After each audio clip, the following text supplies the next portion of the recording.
Hey Handballinspirator! Kreisläufer müssen oft unter schwierigsten Bedingungen Bälle fangen. Sie haben dabei nicht nur wenig Zeit, die oft sehr kurzen Pässe visuell wahrzunehmen, sondern müssen sich auch dem physischen Druck ihrer Gegenspieler behaupten. In diesem Video bekommt ihr Übungen mit an die Hand, um die Fangqualität eurer Kreisläufer zu verbessern.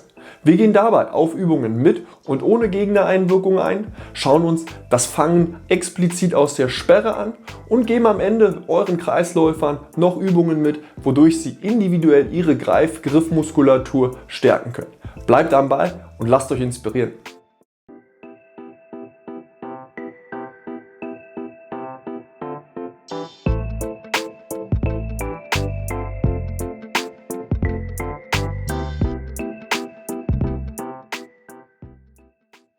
Los geht's mit einer kleinen Übungsreihe, bei der wir einen Rebounder nutzen.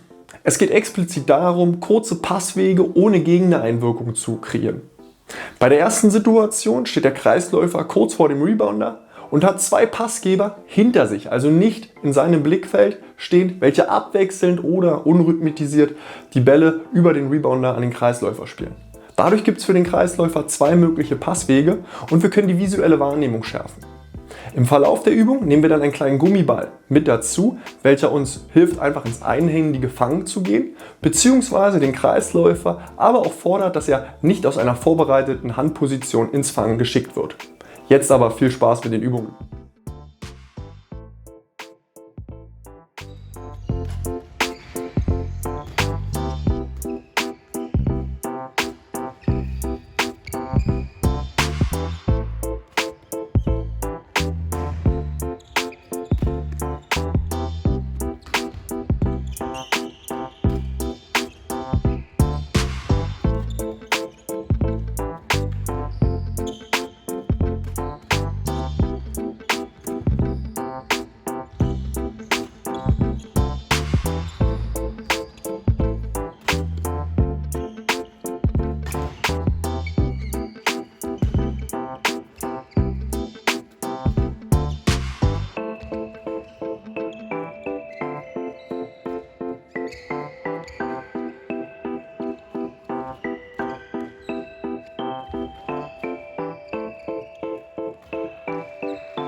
Gut in dieser Übung können wir die vorbereitende Stellung unserer Kreisläufer erkennen. Diese stehen mit angewinkelten Knien, also einem tiefen Körperschwerpunkt, auf dem Vorderfuß und bieten immer wieder ihre starke, in dem Fall zum Beispiel die rechte Hand an, um den Pass schnellstmöglich zu empfangen. Ihr könnt bei der Übung über den Rebounder natürlich den Schwierigkeitsgrad steuern. Stellt ihn zum Beispiel etwas weiter weg, habt ihr die Situation, dass die Flugphase des Balles länger ist und die visuelle Wahrnehmung dadurch erleichtert wird. Ebenfalls könnt ihr den Rebounder aber eventuell schräg stellen und dabei das Fangen von tiefen Bällen trainieren. In den nächsten Übungen möchten wir die Auge-Hand-Koordination stärken.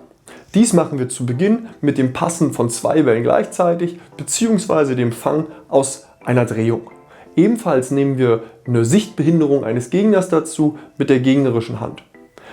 Jetzt bei den Übungen nehmen wir einen leichten Gegnerkontakt mit dazu. Das heißt zum Beispiel das Zerren von der Seite an einem Arm oder dem lockeren Umfassen von hinten als gegnerischer Abwehrspieler. Viel Spaß jetzt mit den Übungen!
Mir kommt es bei diesen 3 Übungen darauf an, euch 3 Bausteine für euer Training mitzugeben.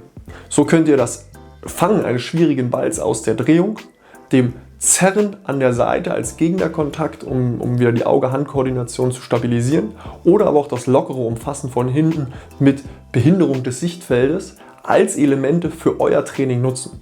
Passt die Bausteine also für euer Training, für eure Spiele an und steigert damit die Fangqualität eurer Kreisläufer.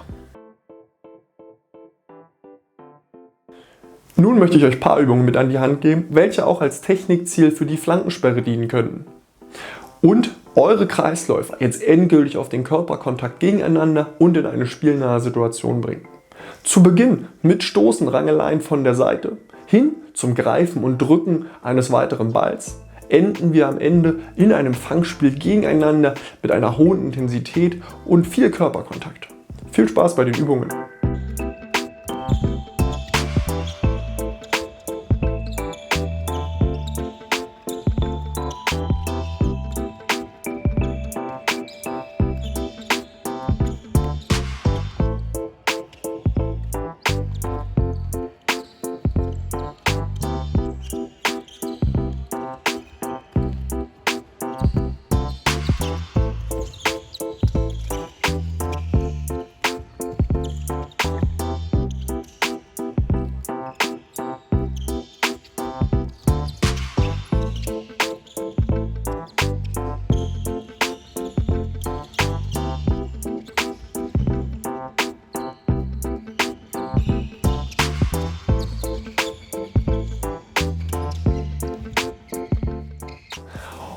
Um den gegnerischen Kontakt standhalten zu können, ist die Beinarbeit und Positionierung entscheidend. Über einen tiefen Körperschwerpunkt können sich die Kreisläufer ihre Position sichern, diese aber auch zur Not verändern, indem ich mich zum Beispiel aus der Abwehr rausdrehen muss und wieder in den freien Raum laufen sollte. Ebenfalls helfen euch die ersten Übungen dabei, beim Fang Druckbewegungen eines Gegners auszugleichen und dadurch die Fangqualität eurer Kreisläufer zu stärken. In den abschließenden Übungen möchten wir viele 1 gegen 1 Situationen, aber vor allem die Positionierung in der Sperre für den Kreisläufer kreieren. Zu Beginn mit einer Standardübung, bei der der Kreisläufer selbst entscheiden kann, zu welcher Seite er sperren möchte. Anschließend nehmen wir in einer lockeren 1 gegen 1 Übung in einer Sperre den Rebounder dazu. Das heißt, wir schaffen eine völlig neue Situation für den Kreisläufer. Nicht nur der Pass vom Rückraumspieler, sondern auch der Pass vom Rückraumspieler über den Rebounder zum Kreisläufer ist möglich. Und abschließend enden wir in einer sehr freien 1 gegen 1 Situation, bei der der Rückraumspieler versucht, den Kreisläufer anzuspielen. Wenn er das nicht schafft, hat er die Möglichkeit, über einen Rebounder ebenfalls den Pass an den Kreis zu bringen. Damit schulen wir die Situation, okay, ich stehe in der Sperre, habe mich gut positioniert, der Abwehrspieler hat mich aber ordentlich verteidigt. Vielleicht müsste ich mich jetzt lösen, aus der Drehung einen schwierigen Ball über den Rebounder zu fangen. Viel Spaß bei den abschließenden Übungen!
Ihr habt nun verschiedene Übungen und eine methodische Reihe zum Verbessern der Fangqualität eurer Kreisläufer bekommen. Über Zieh-Zerr-Spiele könnt ihr gut in den physischen Kontakt einführen und euren Kreisläufer dafür schulen, eine Position zu halten und unter schwierigen Druckbedingungen Bälle zu fangen, sich aber auch aus der Situation zur Not zu lösen und eine neue Position einzunehmen.